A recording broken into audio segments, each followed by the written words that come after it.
1 Corinthians chapter 9. Am I not free? Am I not an apostle? Have I not seen Jesus our Lord? Are you not my work in the Lord?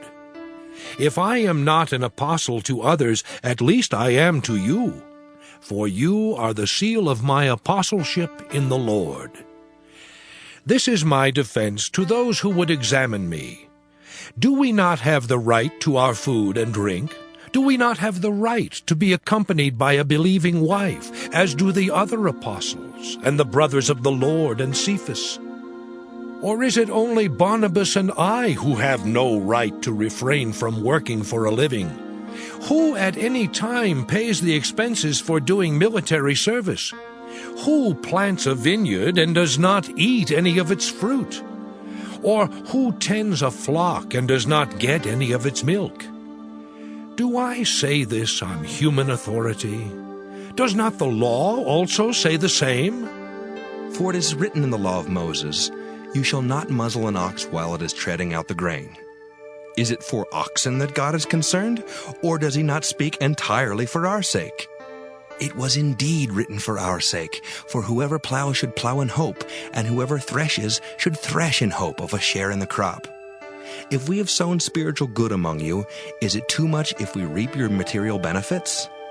If others share this rightful claim on you, do not we still more? Nevertheless, we have not made use of this right, but we endure anything rather than put an obstacle in the way of the gospel of Christ.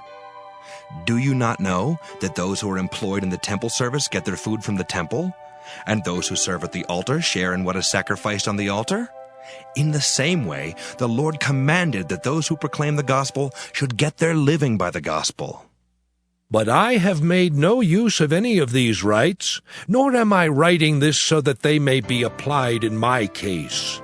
Indeed, I would rather die than that. No one will deprive me of my ground for boasting.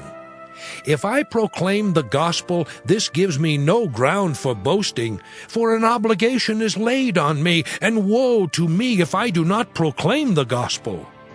For if I do this of my own will, I have a reward. But if not of my own will, I am entrusted with a commission. What then is my reward? Just this, that in my proclamation I may make the gospel free of charge, so as not to make full use of my rights in the gospel. For though I am free with respect to all, I have made myself a slave to all, so that I might win more of them. To the Jews I became as a Jew in order to win Jews. To those under the law I became as one under the law, though I myself am not under the law, so that I might win those under the law. To those outside the law I became as one outside the law, though I am not free from God's law, but am under Christ's law, so that I might win those outside the law. To the weak I became weak, so that I might win the weak. I have become all things to all people, that I might by all means save some. I do it all for the sake of the gospel, so that I may share in its blessings. Do you not know that in a race the runners all compete, but only one receives the prize? Run in such a way that you may win it. Athletes exercise self-control in all things. They do it to receive a perishable wreath, but we an imperishable one.